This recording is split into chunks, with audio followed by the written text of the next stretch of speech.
Asyik tertidur pulas di atas sepeda motor yang terparkir di bahu jalan Medan Merdeka Timur, Jakarta Pusat, seorang pengemudi ojek online linglung saat dirazia petugas suku dinas perhubungan. Sementara sejumlah pengemudi ojol lain yang mencoba menghindari razia langsung kabur tancap gas.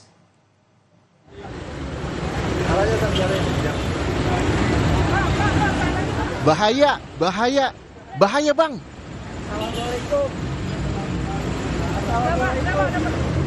Pengemudi ojol ini tengah tertidur pulas di atas sepeda motornya di area luar stasiun Gambir, Jalan Medan Merdeka Timur, Jakarta Pusat kemarin.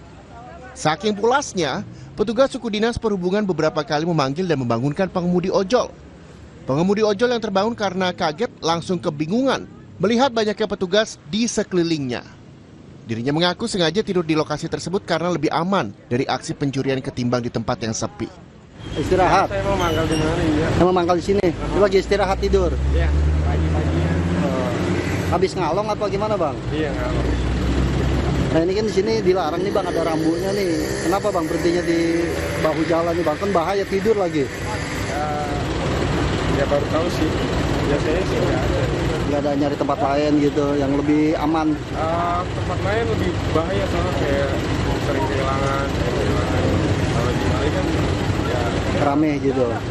bisa di aman juga cuman lebih ini aja lah, lebih rawan. Nah, sekarang dilakukan penilangan gimana nih, Bang? Masih tetap mau di sini lagi nih? Ya paling pindah.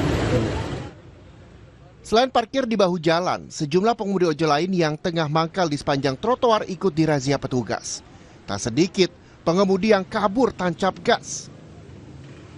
Meski tidak mengangkut paksa kendaraan, razia demi menjaga ketertiban umum dilakukan petugas dengan memberikan sanksi di tempat berupa penggembosan ban hingga sanksi tilang.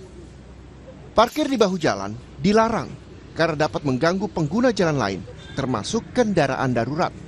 Larangan parkir liar di bahu jalan turut diatur dalam Undang-Undang Nomor 22 Tahun 2009.